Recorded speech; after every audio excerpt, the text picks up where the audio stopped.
Hello students, welcome to Dutch साइकिस। मेरा नाम अली हसन है और आज का जो हमारा टॉपिक है वो है ऑर्गेनाइज वर्सेस अनऑर्गेनाइज क्राइम। इसको आज हम डिटेल से डिस्कस करेंगे। चलें स्टार्ट करते हैं। फर्स्ट हम देखते हैं ऑर्गेनाइज क्राइम। ऑर्गेनाइज क्राइम एक ऑनगोइंग कॉन्स्पिरेटोरियल एंटरप्राइज होती है जो मुख्तलिफ इलीगल एक्टिविटीज के जरिए पैसे कमाने के लिए चलाई जाती है। ये एक बिजनेस की तरह काम करती है जिसमें हियरार्चिकल स्ट्रक्चर मतलब पिरामिड सिस्टम होता है। अब ये माफिया और क्रिमिनल ऑर्गेनाइजेशन ब्राइबरी, वायलेंस और आप करें ठगरी का इस्तेमाल करती है ताकि अपनी इलीगल एक्टिविटीज का जो सस्टेन कर सके। अब इन ग्रुप्स का जो ताल्लुक है सिर्फ क्राइम तक महदूद नहीं होता, बल्कि ये पॉलिटिकल और फाइनेंशियल सिस्टम में भी डीपली इन्वॉल्व होता है। अब इसकी कुछ करेक्टरिस्टिक्स हैं, जैसे कि ऑर्गेनाइज क्राइम को समझने के लिए कुछ इसके करेक्टरिस्टिक्स को भी हमें समझना होगा। इनकी कुछ चीजें हैं उनको पहचानना होगा। फर्स्ट है प्लान और स्ट्रक्चर क्राइम। अब ये क्राइम एक सिस्टम और प्रॉपर प्लानिंग के साथ किया जाता है, कोई भी काम रैंडमली नहीं होता। फिर सेकंड है हियरार्चिकल स्ट्रक्चर। इसका एक प्रॉपर लीडरशिप और चेन ऑफ कमांड होता है जो मजीद ऑपरेटिव को कंट्रोल करता है। फिर आता है डाइवर्सिफाइड क्रिमिनल एक्टिविटीज। अब ये सिर्फ एक क्राइम तक महदूद नहीं, बल्कि multiple crime, drug trade, human trafficking, money laundering करता है। फिर फोर्थ है लार्ज स्केल ऑपरेशन। अब ये क्राइम नेशनल और इंटरनेशनल लेवल तक फैले होते हैं। फिर आता है इनोमोरस फाइनेंशियल टर्नओवर। अब इनका जो पैसा बिलियन डॉलर तक होता है, जो इकोनॉमी और लॉ इन्फोर्समेंट एजेंसीज के लिए बड़ा चैलेंज होता है।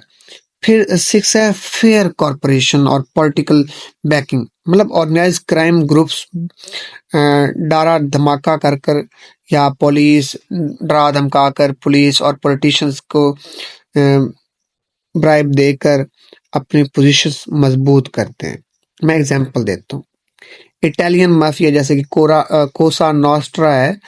अब इटली की कोसा नॉस्ट्रा माफिया एक मशहूर ऑर्गेनाइज्ड क्राइम ग्रुप है जो drug, human trafficking, illegal gambling और मनी लॉन्ड्रिंग में इन्वॉल्व है।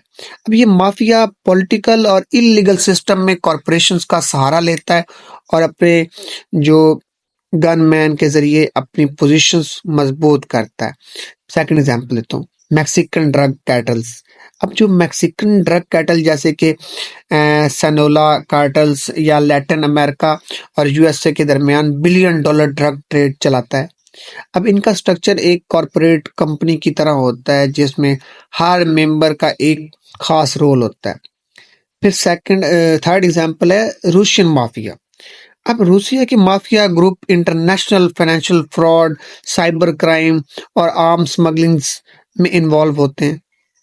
ये मनी लॉन्ड्रिंग के लिए फेक कंपनीज और पॉलिटिशियंस का सहारा लेते हैं। ये था ऑर्गेनाइज क्राइम। अब हम समझते हैं अनऑर्गेनाइज क्राइम को। What is organize crime? अब जो अनऑर्गेनाइज क्राइम है वो क्राइम होता है जो रैंडमली अंजाम दिया जाता है। इसमें कोई प्रॉपर सिस्टम या ऑर्गेनाइजेशन नहीं होती। ये छोटी लेवल पर होता है। ये क्राइम अक्सर इंडिविजुअल या छोटे क्रिमिनल ग्रुप के जरिए किया जाता है जो सिर्फ अपने फायदे के लिए क्राइम करते हैं। इसकी कुछ करेक्टरिस्टिक्स हैं, जैसे कि रैंडम और अकेले शख्स का काम, कोई प्रॉपर प्लानिंग नहीं होती, बस किसी पैसे की वजह से क्राइम होता है।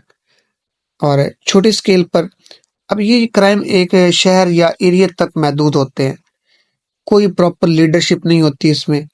ये सिर्फ एक आदमी या एक छोटी गैंग के जरिए किए जाते हैं। लिमिटेड फाइनेंशियली टर्नओवर, इनका पैसा सिर्फ कुछ हजार या लाख तक होता है। फिर इसका टॉपिक है जो करेक्टरिस्टिक है वो है पॉलिटिकल या सिस्टमैटिक बैकिंग नहीं होती इसमें। अनऑर्गेनाइज क्राइम इंडिविजुअल या छोटी जो गैंग करती है, जो अकेले ऑपरेट करती है, किसी माफिया या पॉलिटिकल सिस्टम का सहारा नहीं लेती।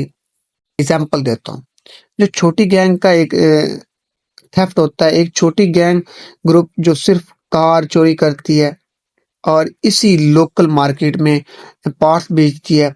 उनका कोई बड़ा नेटवर्क नहीं होता, सिर्फ एक छोटे ग्रुप होते हैं جن پر وہ کام کرتے ہیں. پھر سیکنڈ میں ایگزامپل دیتا ہوں لوکل اسٹریٹ مگنگ، مطلب ایک شخص جو صرف سڑک پر لوگوں کو لوٹتا ہے، وہ کسی بڑا نیٹ ورک کا حصہ نہیں ہوتا. یہ کرائم اکیلے یا کسی چھوٹی گینگ کے ساتھ کیا جاتا ہے. پھر آتا ہے credit card fraud by an individual. اگر کوئی ایک ہیکر کریڈٹ کارڈ کا ڈیٹا چراتا ہے اور فراڈ کرتا ہے مگر کوئی بڑا آرگنائزیشن اس کے پیچھے نہیں تو یہ ان آرگنائز کرائم ہے. تو اسٹوڈنٹس یہ تھا آرگنائز ورسز ان آرگنائز کرائم. تو امید کرتا ہوں آج کا لیکچر آپ کو سمجھ آیا ہوگا. اگر آپ کو لیکچر اچھا لگا ہے چینل کو سبسکرائب کریں، بیل آئیکن کو دبانا مت بھولیں، ویڈیو کو لائک کریں، شیئر کریں. Thank you.